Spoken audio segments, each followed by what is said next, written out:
Graças a Deus nós estamos aqui, estou aqui trazendo uma palavra nesse programa Palavra de Fé, nesse momento de notícias, noticiário, e eu tenho o privilégio e a oportunidade de estar aqui. Eu agradeço a Deus, estou aqui em nome da Igreja Presbiteriana de Fernandópolis, a Igreja Maranata, para trazer uma palavra. E eu não poderia olvidar, nesse momento de crise do país, e deixar de falar uma palavra a respeito desse assunto. É um assunto dificílimo, porque envolve coisas demais, muitas coisas, muitos itens. E sempre vai ficar alguma ponta solta, mas mesmo assim eu quero falar alguma coisa sobre isso aí, com base na palavra de Deus, porque minha palavra vai ser palavra de fé. Então, não vou simplesmente emitir a minha opinião. Não, eu não vou fazer isso. Opinião todo mundo tem, eu tenho também, mas quando eu dou uma opinião, eu começo a perceber que ela deixa a desejar.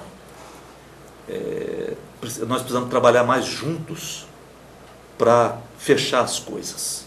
Um só realmente não dá conta, mas tem que haver uma unidade muito grande, como quando eles estavam construindo a Torre de Babel.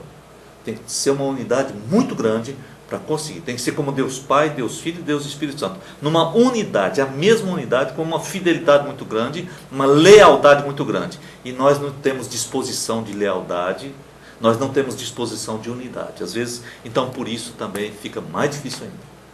Mas eu quero ler o texto que está na segunda carta de Paulo aos Coríntios, capítulo 4, versículos 3 e 4. Esse texto diz assim: mas se o nosso evangelho ainda está encoberto, é para os que se perdem que está encoberto, nos quais o Deus desse século cegou o entendimento dos incrédulos, para que lhes não resplandeça a luz da glória de Cristo, o qual é a imagem de Deus. Então, essa frase aqui, nos quais o Deus desse século cegou o entendimento dos incrédulos. Assim, esses incrédulos não podem ver a luz que resplandece de Jesus, porque foram cegados. Então, a nossa palavra é a respeito disso. O Deus desse mundo, o Deus desse século, que tem domínio, é claro, se diz, mas Deus permitiu isso? Sim, Senhor, porque você tem livre-arbítrio, você é um homem, você não é um animal irracional, você não pode ser amarrado, trancado, você não é um computador, você tem capacidades tremendas, você foi feito à semelhança de Deus, imagem e semelhança de Deus, isto é, na capacidade de pensar, de raciocinar, de dizer, de decidir, de tomar decisão, entende? E para você ter essa capacidade, você tem que ser livre, você tem que ser capaz e você tem que poder ser cobrado. Eu não posso cobrar nada de um escravo que não fala uma palavra, que só trabalha amarrado, acorrentado, mas do feitor dele eu posso, do senhor dele eu posso. Então você não é um escravo amarrado, você decidiu talvez andar na cegueira e acha que está certo, e você não quer discutir o assunto, aí pode ser. Aí você começa a ser responsabilizado. Agora, uma criancinha de 1 ano, de 6 meses, quem poderá responsabilizar essa criança? Ela é pecadora? É, mas ela não peca, não pecou. Aí quando ela cresce, começa a tomar conta de si mesma, entende?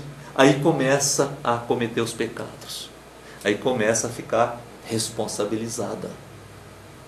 Isso que acontece. Muito bem. A questão do Deus desse século é que nós temos 2 deuses para esse século, pela Bíblia, tá?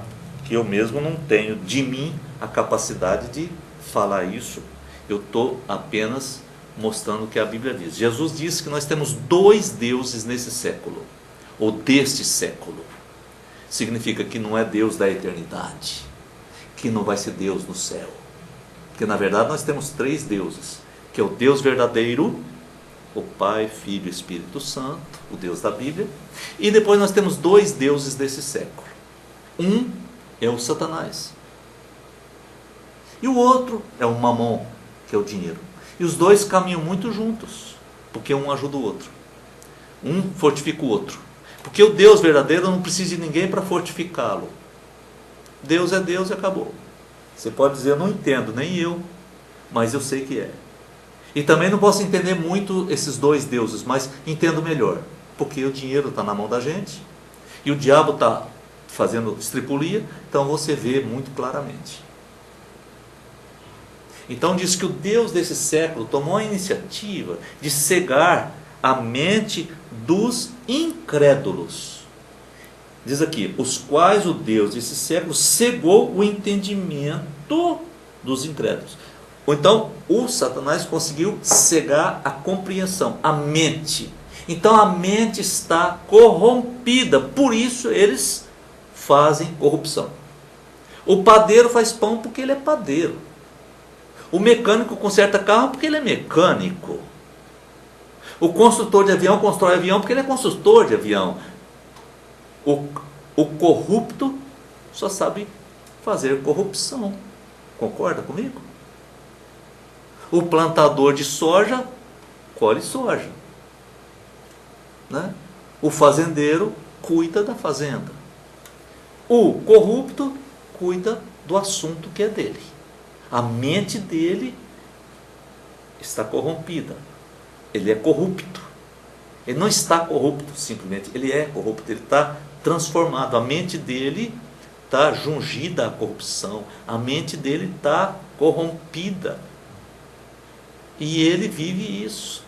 O desejo dele é alimentar o seu Deus, que é o Mamon, que é o Deus dinheiro.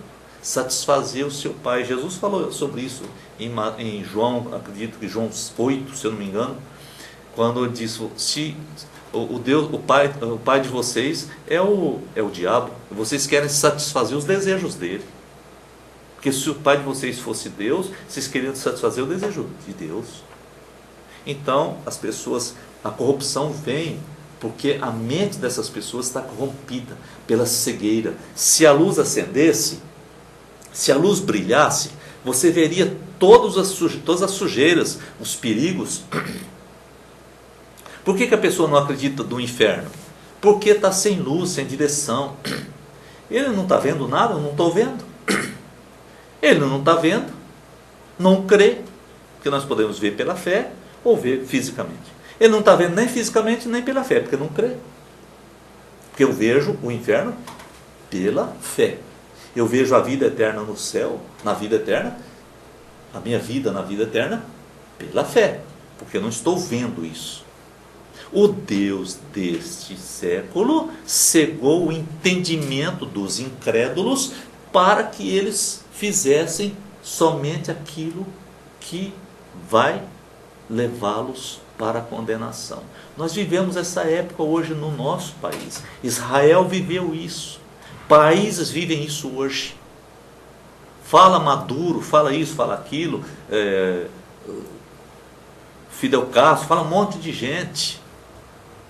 Queridos, essa é uma coisa muito maior do que nós imaginamos. Não está no Brasil simplesmente. O Deus desse século é violento.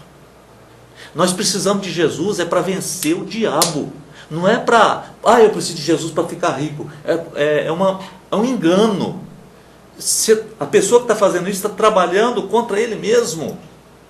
Para ficar rico basta trabalhar bastante. O cara vai para o Japão e diz, eu ganhei muito dinheiro no Japão. Poderia ter ganhado aquilo, ele trabalhou 18 horas por dia, de domingo a domingo, trabalhou 18 horas por dia.